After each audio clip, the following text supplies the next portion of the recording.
ಪ್ರತಿದಿನ ಅನುಕ್ಷಣ ಈ ಜೀವನವ ಜೀವಿಸಿ ದಿನ ಪ್ರತಿಕ್ಷಣ ದಿನ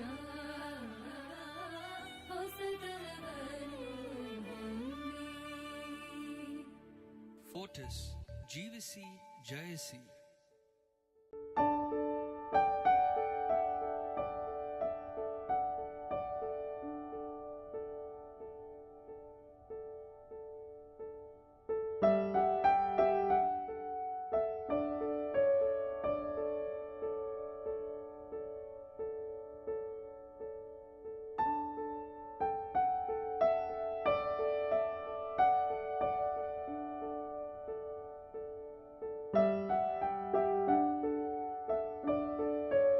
ಮಕ್ಕಳಿರಲವ್ವ ಮನೆ ತುಂಬ. ಹೌದು, ಪುಟಾಣಿ ಹೆಜ್ಜೆ ಇಟ್ಕೊಂಡು ಮನೆ ತುಂಬ ಗೆಜ್ಜೆ ಶಬ್ದ ಮಾಡ್ತಾ ಓಡಾಡ್ತಿದ್ರೆ ಅದನ್ನ ನೋಡೋದೇ ಒಂದು ಸಂತೋಷ. ಮದುವೆಯ ನಂತರ ಮನೆಗೆ ಮತ್ತೊಬ್ಬ ಅತಿಥಿಯ ಪ್ರವೇಶ ಬಯಸೋದು ಸಹಜ. ಆದರೆ ಹಿಂದಿನ ದಿನಗಳಿಗೆ ಹೋಲಿಸಿದ್ರೆ ಇತ್ತೀಚಿನ ದಿನಗಳಲ್ಲಿ ಮಕ್ಕಳನ್ನ ಬಯಸೋ ದಂಪತಿಗಳಿಗೆ ಕಾಡುತ್ತಿರುವ ಬಹುದೊಡ್ಡ ಸಮಸ್ಯೆ ಅಂದರೆ ಬಂಜೆತನ. ಬರೀ ಹೆಣ್ಮಕ್ಳಲ್ಲಿ ಈ ತೊಂದರೆ ಕಾಣಿಸ್ಕೋಬಹುದು ಎಂದು ಭಾವಿಸುವ ಸಾಕಷ್ಟು ಜನರಿಗೆ ಈ ಸಂಚಿಕೆಯಲ್ಲಿ ಗಂಡಸರಲ್ಲಿ ಹೆಚ್ಚಾಗ್ತಿರೋ ಬಂಜೆತನ ಹಾಗೂ ದಂಪತಿಗಳಿಗೆ ನೀಡುವ ನಾನಾ ರೀತಿಯ ಚಿಕಿತ್ಸಾ ವಿಧಾನದ ಬಗ್ಗೆ ತಿಳಿಸ್ತಾ ಇದ್ದೀನಿ. ಮದುವೆಯಾಗಿ 2 ವರ್ಷ ಆಗಿದೆ, ದಾಂಪತ್ಯ ಜೀವನ ಕರೆಕ್ಟಾಗಿ ನಡೀತಾ ಇದೆ, ಆದರೂ ಮಕ್ಕಳಾಗಿಲ್ಲ ಅಂತ ಕಪಲ್ಲು ಟ್ರೀಟ್ಮೆಂಟಿಗೆ ಬರಬೇಕಾಗತ್ತೆ. 2 ವರ್ಷ ಆದಮೇಲೆ ನಾವು ಟ್ರೀಟ್ಮೆಂಟ್ ಒಂದೇನೋ ಸ್ಟಾರ್ಟ್ ಮಾಡ್ತೀವಿ. ಟ್ರೀಟ್ಮೆಂಟ್ ಬಂದಾಗ ಹೆಂಗಸರು ಹೆಂಡತಿ ಗೈನಕಾಲಜಿಸ್ಟ್ ಹತ್ರ ಹೋಗ್ತಾರೆ, ಗಂಡಸರು ಯೂರಾಲಜಿಸ್ಟ್ ಹತ್ರ ಬರ್ತಾರೆ. ಅವರು ಯಾವುದೇ ಕಪಲ್ ಒಂದು ಜೋಡಿ ಬಂದಾಗ ಇಬ್ಬರೂ ಇಂದ ನಾವು ಇನ್ವೆಸ್ಟಿಗೇಟ್ ಮಾಡಬೇಕಾಗತ್ತೆ. ಟಿಪಿಕಲಾಗಿ ಇಂಡಿಯಾದಲ್ಲಿ ಫಸ್ಟ್ ವೈಫ್ನ ಇನ್ವೆಸ್ಟಿಗೇಟ್ ಮಾಡ್ತಾರೆ, ಆಮೇಲೆ ಏನೂ ಆಗಲಿಲ್ಲ ಅಂದರೆ ಗಂಡಸರು ಬರ್ತಾರೆ. ಅದು ತಪ್ಪದು. ಫಸ್ಟ್ ಇಬ್ಬರೂ ಇನ್ವೆಸ್ಟಿಗೇಟ್ ಮಾಡಬೇಕಾಗತ್ತೆ ಗಂಡಸರಲ್ಲಿ. ಯಾಕೆಂದರೆ 50% ಗಂಡಸರು ಪ್ರಾಬ್ಲಮ್ ಇರಬಹುದು. ನಾವು ಅವರು ಬಂದಾಗ ನಾವು ಅವರ ಸೀಮೆನ್ ಫಸ್ಟ್ ಟೆಸ್ಟ್, ವೀರ್ಯನ ಟೆಸ್ಟ್ ಮಾಡ್ತೀವಿ. ಅದು ನಾರ್ಮಲ್ ಇದ್ದರೆ ಅಲ್ಲಿ ಗಂಡಸರ ಪ್ರಾಬ್ಲಮ್ ಮುಗಿಯುತ್ತೆ. ಅದು ಅಬ್ನಾರ್ಮಲ್ ಇದ್ದರೆ ಮುಂದೆ ಟ್ರೀಟ್ಮೆಂಟಿಗೆ ನಾವು ಮುಂದೆ ಇನ್ವೆಸ್ಟಿಗೇಟ್ ಮಾಡಬೇಕಾಗತ್ತೆ. ನಾವು ಗಂಡು ಮಕ್ಕಳಲ್ಲಿ ದೊಡ್ಡ ಪ್ರಾಬ್ಲಮ್ ಅಂದರೆ ಅವರು the life is so busy, ಈ ದಾಂಪತ್ಯ ಜೀವನಕ್ಕೆ ಟೈಮೇ ಇಲ್ದಂಗೆ ಆಗಿದೆ. ಅವರು ಬ್ಯುಸಿ ಇರ್ತಾರೆ, ಇವ್ರು ಬ್ಯುಸಿ ಇದ್ದಾಗ ವೈಫ್ ಬ್ಯುಸಿ ಇರ್ತಾರೆ, ವೈಫ್ ಫ್ರೀ ಇದ್ದರೆ ಗಂಡಸರು ಬ್ಯುಸಿ ಇರ್ತಾರೆ, ಅಥವಾ ಇವರು ಬೆಂಗಳೂರಲ್ಲಿದ್ದರೆ ಅವ್ರು ಇನ್ನೊಂದು ಕಡೆ ಇರ್ತಾರೆ. ಇದರಿಂದಾಗಿ ಸರಿಯಾಗಿ ದಾಂಪತ್ಯ ಜೀವನ ನಡೆದೇ ಇರಲ್ಲ. ಈಗಿನ ಕಾಲದಲ್ಲಿ ನಾವು ಆಶ್ಚರ್ಯಕರ ಸಂಗತಿ ಅಂದರೆ 2 ವರ್ಷ ಆಗಿರುತ್ತೆ ಮದುವೆ, ದಾಂಪತ್ಯ ಶುರುವೇ ಆಗಿರೋದಿಲ್ಲ. ಮಗು ಬೇಕು ಅಂದಾಗ ಇದನ್ನೆಲ್ಲ ಚೇಂಜ್ ಮಾಡ್ಕೋಬೇಕಾಗತ್ತೆ. 1 ತಿಂಗಳಲ್ಲಿ ಒಂದು ಮೆನ್ಸ್ಟ್ರುರಲ್ ಸೈಕಲ್ ಅಲ್ಲಿ 2-3 ದಿವಸ ಮಾತ್ರ ಹೆಂಗಸಿಗೆ ಕನ್ಸೆಪ್ಷನ್ ಅಥವಾ ಪ್ರೆಗ್ನೆನ್ಸಿ ಆಗ ಕೆಪಾಸಿಟಿ ಇರುತ್ತೆ.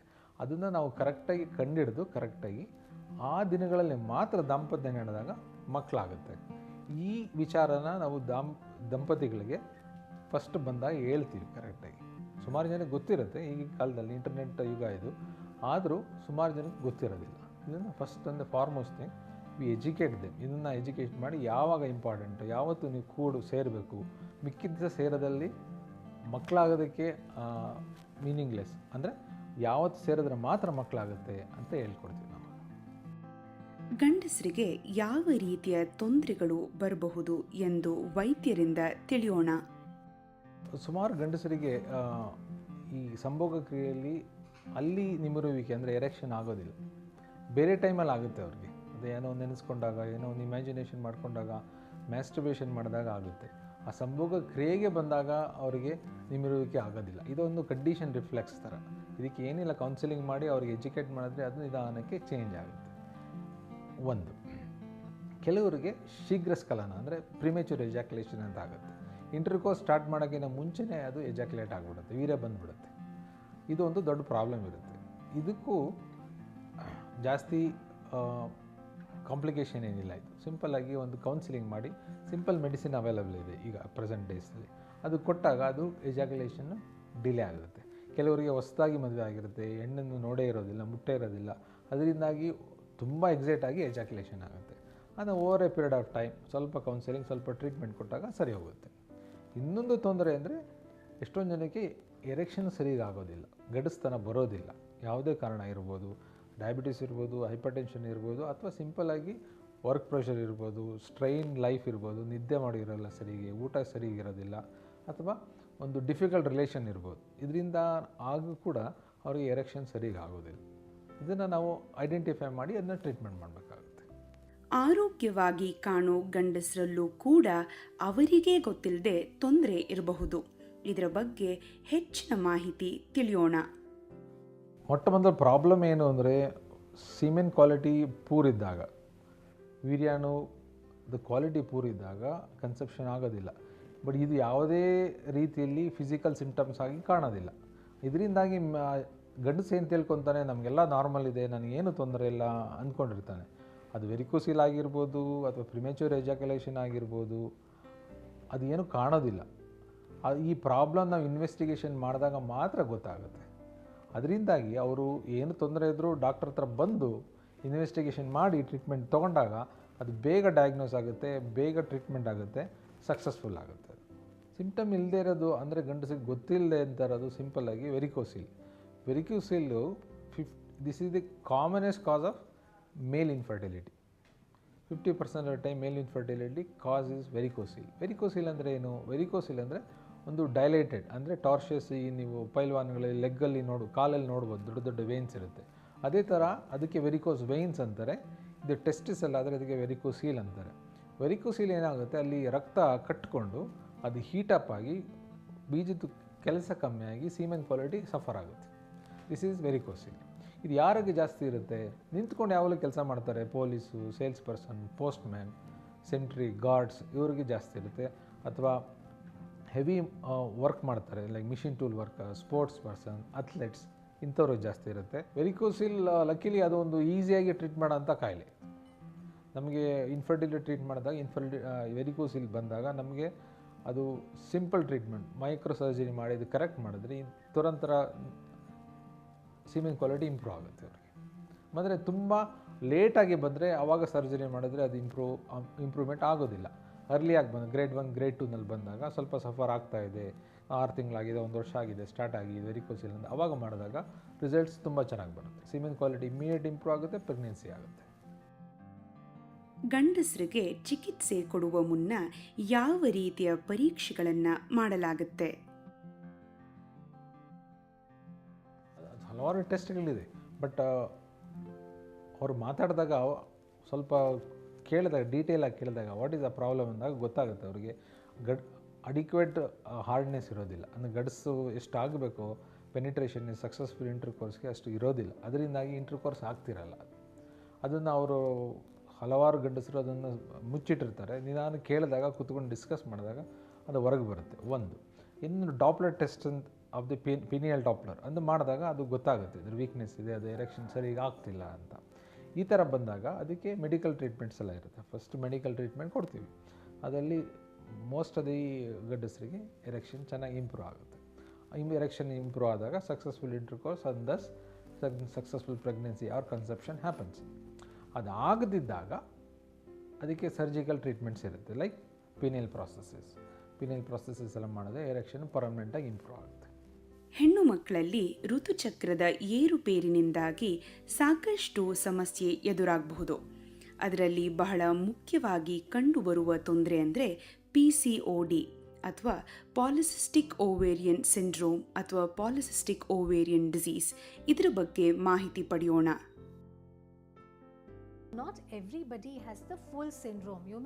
ಎಲ್ರಿಗೂ ಈ ರೀತಿಯ ಸಹಲಕ್ಷಣಗಳು ಇರೋದಿಲ್ಲ. ಭಾರತದಲ್ಲಿ 50% ಮಹಿಳೆಯರಿಗೆ ಈ ಸಮಸ್ಯೆ ಇದೆ. ಎಷ್ಟೋ ಜನ ಕೇಳ್ತಾರೆ PCO ನಾಪತ್ತೆ ಆಗ್ಬಿಡುತ್ತಾ ಅಂತ. ಇದ್ರ ಬಗ್ಗೆ ಸಾಕಷ್ಟು ತಪ್ಪು ತಿಳುವಳಿಕೆ ಇದೆ. ಇದು ಮೊಟ್ಟೆಯಂತೆ ಕಾಣುವ ಸಿಸ್ಟ್ಗಳು ಅಲ್ಟ್ರಾಸೌಂಡ್ ಸ್ಕ್ಯಾನ್ನಲ್ಲಿ. ಎಲ್ಲರೂ ಇದ್ರ ಬಗ್ಗೆ ಭಯ ಪಡೋ ಅವಶ್ಯಕತೆ ಇಲ್ಲ. ಎಷ್ಟೋ ಹೆಣ್ಮಕ್ಳಿಗೆ ಈ ತೊಂದರೆ ಇದ್ದರೂ ಅವರ ಋತುಚಕ್ರ ಬಹಳ ನಾರ್ಮಲ್ ಆಗಿರುತ್ತೆ. ಆದ್ದರಿಂದ ಅವರು ಗರ್ಭಿಣಿಯಾಗಲು ಯಾವ ಸಮಸ್ಯೆ ಎದುರಾಗಲ್ಲ. But that does not mean everybody should start getting, nervous and start jumping up and down about it, because it is not that dire. There are women with PCO who have completely normal periods and they can merrily get pregnant What I'm trying to say is don't worry just because you have PCO. I would encourage women with PCOS. ನಾನೇನು suggest ಮಾಡ್ತೀನಿ ಅಂದರೆ P C O D ಇರೋರು ದಿನಕ್ಕೆ 5 ಬಾರಿ ಸಣ್ಣ ಪ್ರಮಾಣದಲ್ಲಿ ಊಟ ಮಾಡಬೇಕು.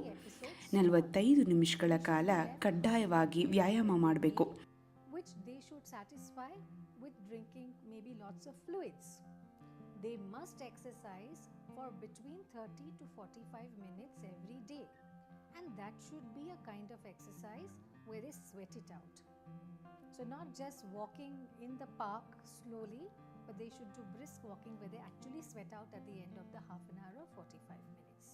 Problem with PCO is that about 40% women are fat or obese. Now this is a problem associated with this condition. There are women who have excessive hair growth on their face, on their hands, on their legs, on their chest, on their back. There are women who get a lot of acne or pimples because of this. And all of this lifestyle modification will certainly help.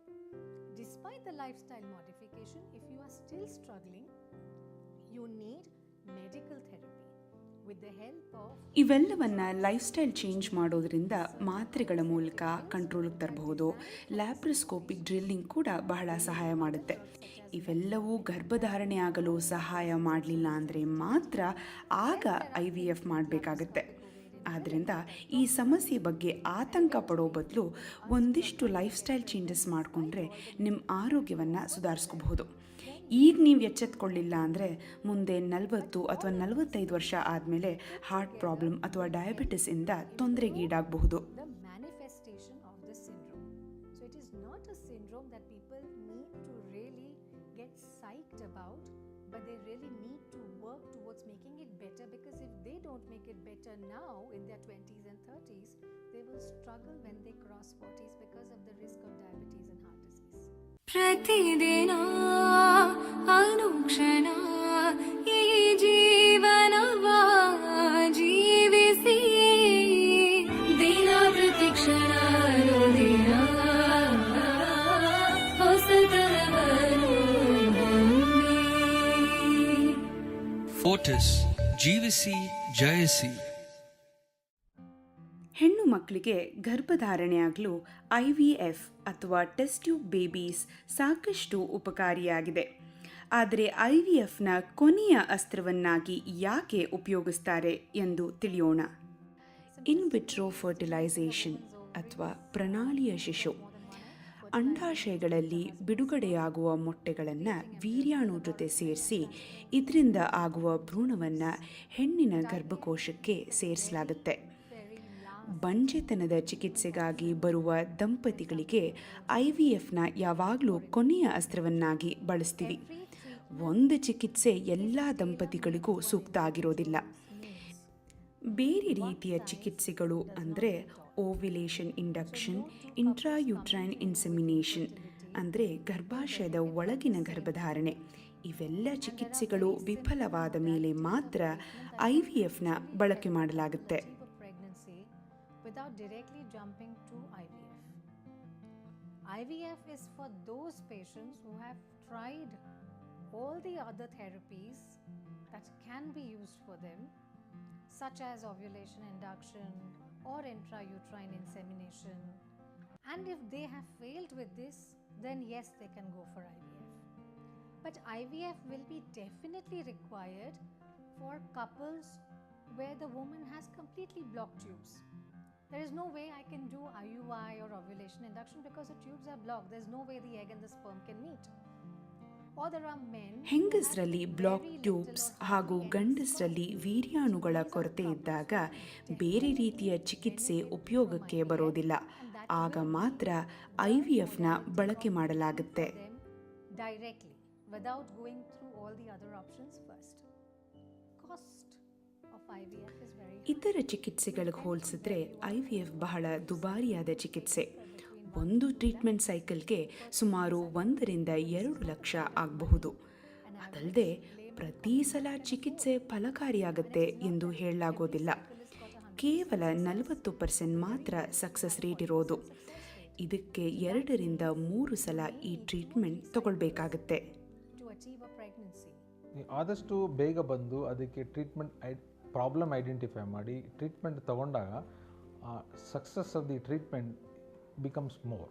ಅವರು ಲೇಟಾಗಿ ಬಂದಷ್ಟು ಅದರ success comes down, ಕಮ್ಮಿ ಆಗುತ್ತೆ. ಇದರಿಂದಾಗಿ ಅದನ್ನ ಸುಮ್ಮನೆ wait ಮಾಡಿ ಹೆಂಗಸರಿಗೆ ಟ್ರೀಟ್ಮೆಂಟ್ ಆಗಿ ಆಮೇಲೆ ಗಂಡಸರು ಬರೋದು ತಪ್ಪು.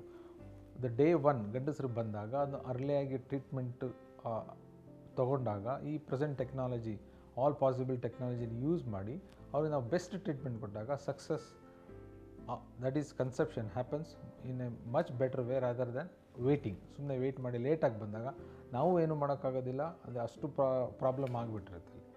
ಗರ್ಭಧಾರಣೆ ಹಾಗೂ ದಾಂಪತ್ಯ ಜೀವನದ ಬಗ್ಗೆ ಒಂದಿಷ್ಟು ಕಿವಿಮಾತು ನಮ್ಮ ವೈದ್ಯರಿಂದ.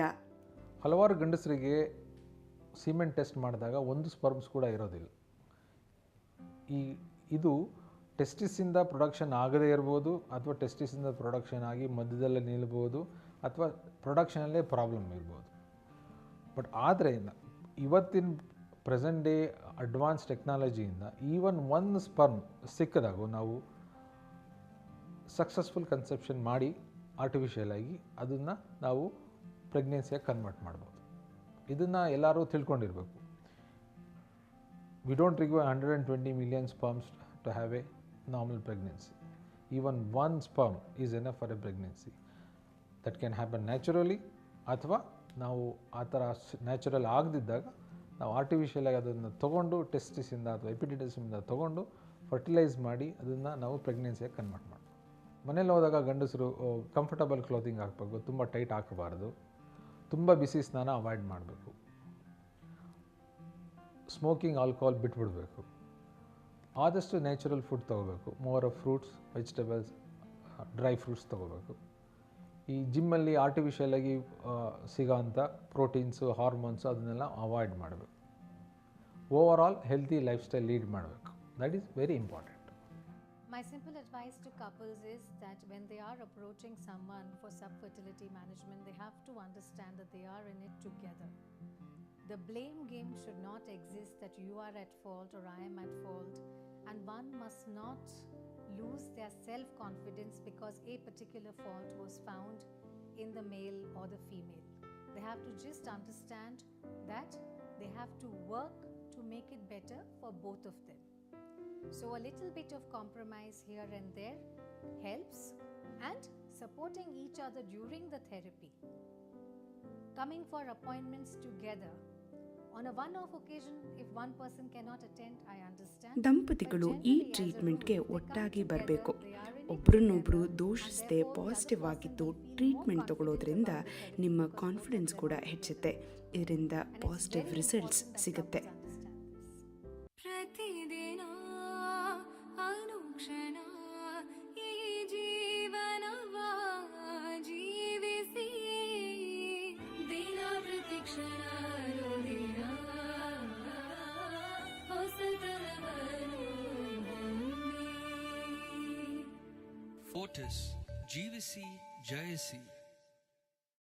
ತಾಂತ್ರಿಕ ಪ್ರಗತಿಯಿಂದ ಮೆಡಿಕಲ್ ಫೀಲ್ಡ್ನಲ್ಲಿ ಸಾಕಷ್ಟು ವಿಶೇಷ ಚಿಕಿತ್ಸಾ ವಿಧಾನಗಳು ಕಂಡುಬಂದಿದೆ. ಅದರಲ್ಲಿ ಬಹಳ ಮುಖ್ಯವಾದದ್ದು ಅಂದರೆ ಫೀಟಲ್ ಮೆಡಿಸಿನ್. ಫೀಟಲ್ ಮೆಡಿಸಿನ್ ಅಂದರೆ ಪ್ರೆಗ್ನೆಂಟ್ ವುಮನ್ ಇದ್ದಾರಲ್ಲ, ಗರ್ಭಿಣಿ ಹೆಂಗಸು ಹೊಟ್ಟೆನಲ್ಲಿರೋ ಮಗುನೇ ನೋಡೋ ಸ್ಪೆಷಾಲಿಟಿ. ಫೀಟಲ್ ಮೆಡಿಸಿನ್ ಸ್ಪೆಷಲಿಸ್ಟ್ ಅವರು ಫಿಸಿಷಿಯನ್ ಆಫ್ ದಿ ಅನ್ಬಾರ್ನ್ ಅಂತಾರೆ. ಪ್ರೆಗ್ನೆಂಟ್ ವುಮೆನ್ ನೋಡೋರು ಡಾಕ್ಟರ್ಸ್ ಇದ್ದಾರಲ್ಲ, ಆಬ್ಸ್ಟೆಟಿಷಿಯನ್ಸ್, ಗೈನಕಾಲಜಿಸ್ಟ್, ಅವ್ರ ಜೊತೆಗೆ ನಾವು ಕೆಲಸ ಮಾಡ್ತೀವಿ. ಅಂದರೆ ಮಗು ಹುಟ್ಟಕ್ಕೆ ಮುಂಚೆನೇ ಮಗುದು ಪ್ರಾಬ್ಲಮ್ಸ್ ಏನಾದರೂ ಇದೆಯಾ, ಅದು ಕಂಡುಹಿಡಿಯೋಕ್ಕಾಗುತ್ತಾ, ಕಂಡುಹಿಡಿದ್ರೆ ಅದಕ್ಕೆ ಸೊಲ್ಯೂಷನ್ಸ್ ಕೊಡೋಕ್ಕಾಗುತ್ತಾ, ಮಗು ಹೆಂಗೆ ಬೆಳೀತಾ ಇದೆ, ಗ್ರೋತು ಮತ್ತು ಅದರದ್ದು ಸ್ಟ್ರಕ್ಚರು ಮತ್ತು ಅದರದ್ದು ಬೆಳವಣಿಗೆ ಚೆನ್ನಾಗಿ ಇದೆಯಾ, ಇದೆಲ್ಲ ನೋಡೋದು ಮಾತ್ರ ಇಲ್ಲ, ಅದನ್ನೇ ಪೇರೆಂಟ್ಸ್ ಜೊತೆಗೆ ನಾವು ಶೇರ್ ಮಾಡ್ತೀವಿ, ಮಗುನೇ ತೋರಿಸ್ತೀವಿ ಸ್ಕ್ಯಾನಲ್ಲಿ, ಮಗು ಚೆನ್ನಾಗಿದೆ ಅಂತ, ಆರೋಗ್ಯವಾಗಿದೆ ಅಂತ ನೋಡೋದು ಅವ್ರಿಗೆ ಒಂಥರ ಖುಷಿ ಆಗುತ್ತೆ. So awareness about the fetus. ಮುಂಚೆ ಫೀಟಸ್ಗೆ ಮಾತಾಡೋರು ಯಾರೂ ಇರಲಿಲ್ಲ. ಬರೀ ಪ್ರೆಗ್ನೆಂಟಲ್ಲಿ ಅಕಸ್ಮಾತ್ ಏನಾದರೂ ತೊಂದರೆ ಇದ್ದರೆ ಟರ್ಮಿನೇಷನ್ ಮಾಡ್ತಾಯಿದ್ರು. ಬಟ್ ಈಗ awareness about the fetal problems taking it to the people, to the patients, ಅದುವೇ ನಮ್ಮದು ಕೆಲಸ. Suppose pregnancy first urine pregnancy test ಆಗಿ ಕನ್ಫರ್ಮ್ ಮಾಡ್ತೀರಾ, ಆವಾಗ ನಿಮಗೆ ಖುಷಿ ಆಗ್ತಾಯಿದೆ. ಖುಷಿ ಆದಮೇಲೆ ಗೊತ್ತಾಗಬೇಕು ಒಂದೇ ಮಗುನ ಇಲ್ಲ ಮಲ್ಟಿಪಲ್ ಪ್ರೆಗ್ನೆನ್ಸಿನ. ಬಿಕಾಸ್ ಕೆಲವು ಫ್ಯಾಮಿಲಿನಲ್ಲಿ ಟ್ವಿನ್ಸ್ ಜಾಸ್ತಿ ಇರ್ತಾರೆ, ಕೆಲವೊಂದು ಪೇರೆಂಟ್ಸ್ ಸೈಡ್ನಲ್ಲಿ ಇರ್ತಾರೆ, ಇಲ್ಲ ಕೆಲವು ಪೇಷಂಟೇ ಟ್ವಿನ್ ಆಗಿರ್ತಾರೆ. So first step to identify whether pregnancy is inside the uterus, ಗರ್ಭಶೀಲ ಒಳಗಡೆ ಇದೆಯಾ ಅಂತ ನೋಡೋದು. ಎರಡನೇದು ಒಳಗಡೆ ಇರೋ ಮಗು ಒಂದೇ ಇರೋದಾ, ಮಲ್ಟಿಪಲ್ ಪ್ರೆಗ್ನೆನ್ಸಿ ಇದೆಯಾ ಅಂತ ನೋಡೋದು. ಯಾಕೆ ಅಂದರೆ ಮಲ್ಟಿಪಲ್ ಪ್ರೆಗ್ನೆನ್ಸಿಗೆ ಪ್ರಾಬ್ಲಮ್ಸ್ ಜಾಸ್ತಿ ಇರುತ್ತೆ. ಸೊ ಮುಂಚೆನೇ ಕಂಡುಹಿಡಿದ್ರೆ ನಾವು ಹುಷಾರಾಗಿರ್ಬೋದು ಪ್ರೆಗ್ನೆನ್ಸಿ ಫಾಲೋ ಮಾಡುವಾಗ. ಸೆಕೆಂಡ್ ಸ್ಟೆಪ್, ಓಕೆ ನೀವು ಫಸ್ಟ್ ಟ್ರೈಮೆಸ್ಟರ್ನಲ್ಲಿ ನಾವು ಇದು ನೋಡಾಯಿತು. ಎರಡನೇದು ಸ್ಟೆಪ್ಪು 11 to 14 ವೀಕ್ಸ್ ಸ್ಕ್ಯಾನ್ ಅಂತೀವಿ. ಈ ನಡುವೆ ಈ ಪೀರಿಯಡ್ ಆಫ್ ಪ್ರೆಗ್ನೆನ್ಸಿ ತುಂಬ ಇಂಪಾರ್ಟೆಂಟು. ಇನ್ ದ ಸೆನ್ಸ್ ಈ ಟೈಮ್ನಲ್ಲಿ ಕೆಲವು ಸಿಮ್ಟಮ್ಸು, ಕೆಲವು ಪ್ರೆಸೆಂಟೇಷನ್ಸ್ ಅಲ್ಟ್ರಾಸೌಂಡಲ್ಲಿ ಸಿಗುತ್ತೆ ನಮಗೆ. ಕೆಲವು ಮೆಜರ್ಮೆಂಟ್ಸ್ ತೊಗೊಳ್ತೀವಿ, ಮಗುನೇ ಫಸ್ಟ್ ಹೆಡ್ಡಿಂದ ಟೋ ತನಕ ನೋಡ್ತೀವಿ. ಅದರಲ್ಲಿ ಏನಾದರೂ ಪ್ರಾಬ್ಲಮ್ ಇತ್ತು ಅಂದರೆ ಡೌನ್ ಸಿಂಡ್ರೋಮ್ ಅಂತ ಒಂದು ಕಂಜೆನಿಟಲ್ ಕ್ರೋಮೋಸೋಮಲ್ ಪ್ರಾಬ್ಲಮ್ ಇದೆ. ಈ ಪ್ರಾಬ್ಲಮ್ಗೆ ರಿಸ್ಕ್ ಇದೆಯಾ ಇಲ್ವಾ ಅಂತ ನೋಡೋಕ್ಕೂ 11 to 14 ವೀಕ್ಸ್ ಸ್ಕ್ಯಾನ್ ತುಂಬ ಇಂಪಾರ್ಟೆಂಟು. ಅಕಸ್ಮಾತ್ ರಿಸ್ಕ್ ಇತ್ತು ಅಂತ ಅಂದ್ಕೊಳ್ಳಿ, ಆ ಪೀರಿಯಡಲ್ಲಿ ನಾವು ನೋಡುವಾಗ ನೆಕ್ಸ್ಟ್ ಸ್ಟೆಪ್ ಏನು, ಇಮಿಡಿಯೇಟಾಗಿ ಮಗುದು ಸ್ಯಾಂಪಲ್ಸ್ ನಾವು ತೆಗೆದು ಟೆಸ್ಟಿಗೆ ಕಳಿಸ್ತೀವಿ. ಅದು 100% ಈ ಮಗು ಅಫೆಕ್ಟ್ ಆಗಿದೆಯಾ ಇಲ್ವಾ ಅಂತ ನೋಡುತ್ತೆ. So by about 14 to 16 weeks you are sure your pregnancy is genetically normal. ಅದೊಂದು ತುಂಬ ಇಂಪಾರ್ಟೆಂಟ್ ಪೀರಿಯಡು. ಸೆಕೆಂಡ್ ಟ್ರೈಮೆಸ್ಟ್ರಿಗೆ ಹೋಗ್ತೀರಾ, ಇವಾಗ 5ನೇ ತಿಂಗಳಾಗಿದೆ, 5ನೇ ತಿಂಗಳು ಸ್ಕ್ಯಾನಿಗೆ ಬರ್ತೀರಾ. ಅದು ಅನಾಮಲಿ ಸ್ಕ್ಯಾನ್ ಅಂತೀವಿ. ಅನಾಮಲಿ ಸ್ಕ್ಯಾನ್ ತುಂಬ ಇಂಪಾರ್ಟೆಂಟ್ ಪ್ರೆಗ್ನೆಂಟ್ ಪೀರಿಯಡ್ನಲ್ಲಿ. ಇನ್ಫ್ಯಾಕ್ಟ್ ಯಾವುದು ಸ್ಕ್ಯಾನಿಂಗ್ ಮಾಡಿಲ್ಲ ಅಂದ್ರೂ ಒಂದು 5 ಮಂತ್ ಸ್ಕ್ಯಾನು ತುಂಬ ಮಾಡಲೇಬೇಕಾಗತ್ತೆ. ಅದು ತುಂಬ ಇಂಪಾರ್ಟೆಂಟು. ಅದು clinical examination of the fetus. ಆ ಥರ ಸಪೋಸ್ ಮಗು ಒಂದನ್ನೇ ಪ್ರಿಪಿಡಿಯಾಟ್ರಿಷನ್ ಹತ್ರ ಕರ್ಕೊಂಡು ಹೋದರೆ ತಲೆಯಿಂದ ಕಾಲು ತನಕ ನೋಡ್ತಾರಲ್ಲ, ಆ ಥರ ಒಳಗಡೆ ಇರೋ ಫೀಟಸ್ನೇ ನಾವು ಸ್ಕ್ಯಾನಿಂಗ್ನಲ್ಲಿ ಹೆಡ್ ಟು ಫುಟ್ ಚೆಕ್ ಮಾಡ್ತೀವಿ. ಎಲ್ಲ ಸ್ಟ್ರಕ್ಚರ್ಸು ಸರಿ ಇದೆಯಾ, ಒಂದು ಫಂಕ್ಷನ್ ಆಸ್ಪೆಕ್ಟ್ ಸರಿಗಿದೆಯಾ, ಮಗು ಚೆನ್ನಾಗಿ ಯೂರಿನ್ ಪಾಸ್ ಮಾಡ್ತಾ ಇದೆಯಾ, ಮಗು ಸ್ವಾಲೋ ಮಾಡ್ತಾ ಇದೆಯಾ. So structural aspect, functional aspect ನೋಡ್ತೀವಿ. ಅಕಸ್ಮಾತ್ ಅದರಲ್ಲಿ ಏನಾದರೂ ಪ್ರಾಬ್ಲಮ್ ಸಿಕ್ತು ಅಂದರೆ, ಸಪೋಸ್ ಕ್ಲೆಫ್ಟ್ ಲಿಪ್ ಇತ್ತು, ಇಲ್ಲ ಕೈನಲ್ಲಿ ಕಾಲಲ್ಲಿ ಸ್ವಲ್ಪ ಟರ್ನಿಂಗ್ ಇತ್ತು, ಟ್ಯಾಲಿಪಸ್ ಫುಟ್ ಅಂತೀವಿ, ಈ ಥರ ಪ್ರಾಬ್ಲಮ್ ಸಿಕ್ಕಿದ್ರೆ ನಮಗೆ ಸ್ಕ್ಯಾನಲ್ಲಿ ನೆಕ್ಸ್ಟ್ ಸ್ಟೆಪ್ಪು ಪೇರೆಂಟ್ಸ್ ಹತ್ರ ಇದನ್ನೇ ಡಿಸ್ಕಸ್ ಮಾಡ್ತೀವಿ, ಕೌನ್ಸಿಲ್ ಮಾಡ್ತೀವಿ ಪೇರೆಂಟ್ಸ್ ಹತ್ರ.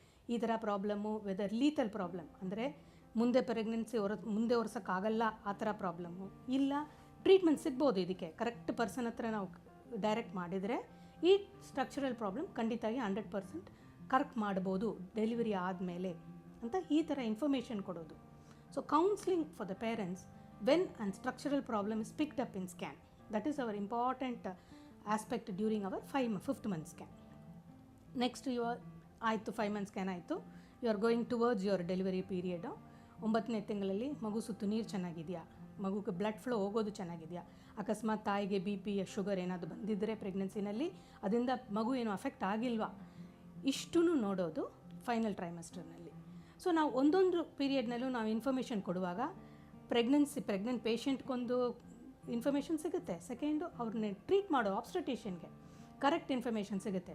So that by the time the baby is delivered they can anticipate, okay ಈ ಬೇಬಿ ಚೆನ್ನಾಗಿದೆ, genetically, chromosomally, structurally, this baby is fine. So that is a good sort of happiness to both the parents as well as the treating physician.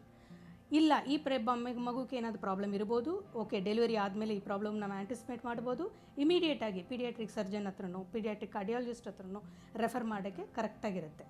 So all these information we identify when the baby is in the foetus, ಅಂದರೆ ತಾಯಿ ಒಳಗಡೆನೇ ಇರುವಾಗಲೇ ಈ ಪ್ರಾಬ್ಲಮ್ನ ಕಂಡುಹಿಡಿದ್ಬಿಟ್ಟು ಆ information ನಾವು share ಮಾಡ್ತೀವಿ. So that patients correct information ಎಲ್ಲಿ ಹೋಗಬೇಕು, ಯಾವ ಥರ ಟ್ರೀಟ್ಮೆಂಟ್ ತೊಗೋಬೇಕು, ಏನು ಪ್ರಾಬ್ಲಮ್ ಇದೆ ನನ್ನ ಮಗುಗೆ, ಇಲ್ಲ ಯಾವ ಪ್ರಾಬ್ಲಮ್ ಇಲ್ಲ ನನ್ನ ಮಗು ಚೆನ್ನಾಗಿದೆ, ಇದು ಎಲ್ಲ ಇನ್ಫಾರ್ಮೇಷನ್ ಕೊಡೋದು ನಮ್ಮದು duty. That is what our function is as a foetal medicine person. Foetal medicine ಸ್ಪೆಷಾಲಿಟಿನಲ್ಲಿ 2 ಡಿವಿಷನ್ಸ್ ಇದೆ. ಒಂದು ಪ್ರೀನೇಟಲ್ ಸ್ಕ್ರೀನಿಂಗ್ ಅಂತೀವಿ, ಎರಡನೇದು foetal treatment or therapy.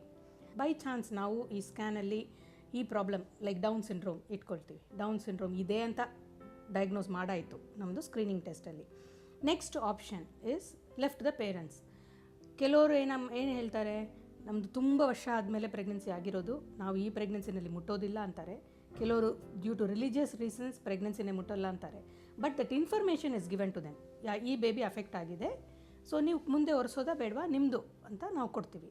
So ಕೆಲವು ಪ್ಯಾರೆಂಟ್ಸು ಕಂಟಿನ್ಯೂ ಮಾಡ್ತಾರೆ, ಕೆಲವು parents they will opt for termination. But the termination period also we stick to it that it is within the first 5 months, that is 20 weeks of pregnancy.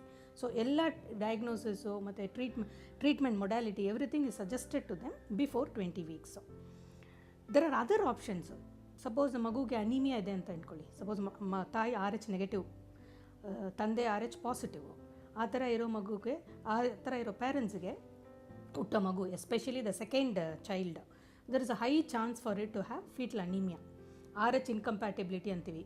ಈ ಥರ RH incompatibility ನಾವು ಸ್ಕ್ಯಾನಲ್ಲಿ ಕಂಡುಹಿಡಿಯೋಕ್ಕಾಗುತ್ತೆ.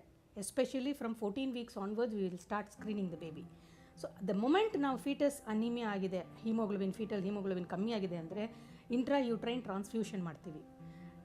Blood ಕಮ್ಮಿ ಇರೋರಿಗೆ ಔಟ್ಸೈಡಲ್ಲಿ blood transfusion ತಗೊಳ್ಳೋ ಥರ ಒಳಗಡೆ ಇರೋ ಮಗುವಿಗೆ ಬ್ಲಡ್ ಕಮ್ಮಿ ಆಗಿದೆ, ಅದಕ್ಕೆ ಟ್ರಾನ್ಸ್ಫ್ಯೂಸ್ ಮಾಡಬೇಕು ಅಂತ intrauterine transfusion. That is an very important foetal therapy we give. Second thing twins ಅಂತಿಲ್ಲ, ಮೊನೊಕೊರಿಯಾನಿಕ್ ಟ್ವಿನ್ಸ್ ಅಂದರೆ ಒಂದೇ ಪ್ಲಸೆಂಟ ಶೇರ್ ಮಾಡುತ್ತೆ 2 ಟ್ವಿನ್ನು. ಸೊ ಒಂದು ಟ್ವಿನ್ಗೆ ಜಾಸ್ತಿ ಸಿಗ್ಬೋದು, 2ನೇ ಟ್ವಿನ್ಗೆ ಕಡಿಮೆ ಸಿಗ್ಬೋದು. ಒಂದು ಟ್ವಿನ್ನಿಂದ ಇನ್ನೊಂದು ಟ್ವಿನ್ಗೆ ಟ್ರಾನ್ಸ್ಫ್ಯೂಸ್ ಆಗುತ್ತೆ. ಸೊ ಆವಾಗ ಒಂದು ಟ್ವಿನ್ ಅನಿಮಿಕ್ ಆಗುತ್ತೆ, ಇನ್ನೊಂದು ಟ್ವಿನ್ ನಾರ್ಮಲ್ ಆಗುತ್ತೆ. ಸೊ ಈ ಟ್ವಿನ್ಸ್ನಲ್ಲಿರೋ ಶೇರಿಂಗ್ನಲ್ಲಿ ನಾವು ಕಟ್ ಮಾಡಬೇಕು, ಇಲ್ಲಾಂದರೆ ಒಂದು ಟ್ವಿನ್ನು ಮತ್ತು 2ನೇ ಟ್ವಿನ್ನು ಎರಡೂ ಅಫೆಕ್ಟ್ ಆಗುತ್ತೆ during the course of pregnancy. So twin to twin transfusion syndrome, ಈ ಥರ ಟ್ವಿನ್ಸ್ಗೆ ಬರೋ ಮೊನೊಕೊರಿಯಾನಿಕ್ ಟ್ವಿನ್ಸ್ಗೆ ಬರೋ ಪ್ರಾಬ್ಲಮ್ಗೆ ಲೇಸರ್ ಕೊಯಾಗುಲೇಷನ್ ಅಂತ ಒಂದು ಇವಾಗ ಫೀಟೋಸ್ಕೋಪಿಕ್ ಲೇಸರ್ ಕೊಯಾಗುಲೇಷನ್ ಅಂತ ಟ್ರೀಟ್ಮೆಂಟ್ ಅವೈಲಬಲ್ ಇದೆ. ಸೊ ಯಾವ್ದು ಪ್ಲಸೆಂಟಲ್ಲಿ ಶೇರಿಂಗ್ ಇದೆಯೋ ಅದೆಲ್ಲ ಕಟ್ ಮಾಡ್ಬೋದು, ಎಲ್ಲ ಇಂಟ್ರಾಯೂಟ್ರೈನ್ ಆಗಿ ಮಾಡ್ತೀವಿ. ಸೊ ದಟ್ ಡೆಲಿವರಿ ಆಗುವಾಗ majority of the parents will have both the twins. Sometimes one twin may be affected, one twin they will get. At least the pregnancy will be protected. So that is very important for twins pregnancy. ಮೂರನೇದು, suppose ಕೆಲವು time pregnancy ಮುಂದೆ ಬರುವಾಗ ಮಗು ಸುತ್ತು ನೀರಿದೆಯಲ್ಲ, liker ಅಂತೀವಿ, ಆ liker ತುಂಬ ಜಾಸ್ತಿ ಆಗಿಬಿಡುತ್ತೆ ಕೆಲವರಿಗೆ ವಿತೌಟ್ ಎನಿ ರೀಸನ್, ಪಾಲಿಹೈಡ್ರಾಮ್ನಿಯಾಸ್ ಅಂತ. ಸೊ ಆ ಥರ ಇರುವಾಗ ಲಿಕ್ವಿಡ್ನ ಸ್ವಲ್ಪ ಡ್ರೈನ್ ಮಾಡಿಬಿಟ್ಟು, ಸೊ ತಾಯಿಗೆ ಸ್ವಲ್ಪ ಕಷ್ಟ ಇರಲ್ಲ ಪ್ರೆಗ್ನೆನ್ಸಿ ಕಂಟಿನ್ಯೂ ಮಾಡೋಕ್ಕೆ, ಇಲ್ಲಾಂದರೆ ಉಸಿರಾಡೋಕ್ಕೆ ಕಷ್ಟ, ಜಾಸ್ತಿ ನೀರಾದರೆ ಪ್ರಿಮೆಚೂರ್ ಡೆಲಿವರಿ ಆಗಿಬಿಡುತ್ತೆ. ಸೊ ಈ ಪ್ರಾಬ್ಲಮ್ಸ್ ಎಲ್ಲ ಅವಾಯ್ಡ್ ಮಾಡೋಕ್ಕೆ ವಿ ಡೂ ಆಮ್ನಿಯೋ ರಿಡಕ್ಷನ್ ಅಂತ. ಸೊ ಇದೆಲ್ಲ ಕೆಲವು type of treatment options which are available to these unborn patients. Because ಮಗುಗೆ ಮಾತಾಡೋಕ್ಕೆ ಯಾರೂ ಇಲ್ಲ ಔಟ್ಸೈಡ್ ಇಲ್ಲ ಮಗು, ಸೊ ನಾವೇ ಅಲ್ವಾ ಮಾತಾಡಬೇಕು ಯಾರಾದೊಬ್ಬರು. So this speciality is only dedicated to the foetus which is our unborn patient. There are majority of problems in scan which are correctable. Most common example is your cleft lip palate. ಅದು correct ಮಾಡಿಬಿಟ್ಟು ಆಮೇಲೆ ಗೊತ್ತೇ ಆಗೋದಿಲ್ಲ. ಇವಾಗ paediatric surgical field has improved so well that lots of paediatric problems, neonatal problems ಎಲ್ಲ correctable. Same thing ಹಾರ್ಟಲ್ಲಿ paediatric cardiology is an important field. ಈಗ tetralogy of Fallot ಅಂತೀವಿ, ಟ್ರಾನ್ಸ್ಪೋಸ್ಡ್ ಗ್ರೇಟ್ ವೆಸಲ್ಸ್ ಅಂತೀವಿ, ಅದೆಲ್ಲ ತುಂಬ important diseases which if not identified in scan the baby will die. ಹುಟ್ಟಿದ ತಕ್ಷಣ ಬೇಬಿಗೆ problem ಬರುತ್ತೆ ಕಂಡುಹಿಡಿದಿಲ್ಲ ಅಂದರೆ. ಸೊ ದೋಸ್ ಪೇಷಂಟ್ಸ್ಗೆ ನಾವು ಮುಂಚೆನೇ ಕಂಡುಹಿಡಿದ್ರೆ paediatric surgeon will immediately take over, surgery ಮಾಡಿ 100% ಆ ಬೇಬಿಗೆ ಲೈಫ್ ಕೊಡ್ಬೋದು. Third thing is club foot. ಕೆಲವು ಮಕ್ಕಳಿಗೆ ಒಂದು ಫುಟ್ ಮಾತ್ರ ಸ್ವಲ್ಪ ಕರ್ವ್ಡ್ ಆಗಿರುತ್ತೆ, may be 1 foot or 2 foot ಎರಡೂ ಇರುತ್ತೆ.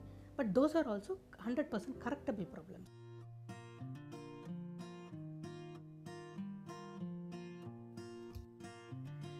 ವೇಗದ ಬದುಕು, ಮಹತ್ವಾಕಾಂಕ್ಷೆಯನ್ನ ಉಂಟು ಮಾಡುವ ಕೆಲಸದ ಒತ್ತಡಗಳು, ಕ್ಲಿಷ್ಟ ಸಂಬಂಧಗಳು, ಏರುತ್ತಿರುವ ಬೆಲೆ, ಇವೆಲ್ಲವೂ ಒಂದಲ್ಲ ಒಂದು ರೀತಿಯಲ್ಲಿ ಬಂಜಿತನಕ್ಕೆ ದಾರಿ ಮಾಡಿದೆ. ಆದರೆ ಇವೆಲ್ಲವನ್ನ ನಿಭಾಯಿಸೋ ಶಕ್ತಿ ನಿಮ್ಮಲ್ಲಿದೆ. ಅದನ್ನು ಅರ್ಥ ಮಾಡಿಕೊಂಡು ಸರಿಯಾದ ಚಿಕಿತ್ಸೆಯನ್ನು ಪಡೆಯೋದು ನಿಮ್ಮ ಕೈಲಿದೆ. ಆರೋಗ್ಯಕ್ಕೆ ಸಂಬಂಧಿಸಿದ ನಿಮ್ಮ ಯಾವುದೇ ಪ್ರಶ್ನೆಗಳನ್ನು ಬರೆದು ಕಳಿಸಿ. ನಮ್ಮ ವೈದ್ಯರು ನಿಮ್ಮ ಸಂದೇಹಗಳಿಗೆ ಸೂಕ್ತ ಉತ್ತರ ನೀಡುತ್ತಾರೆ.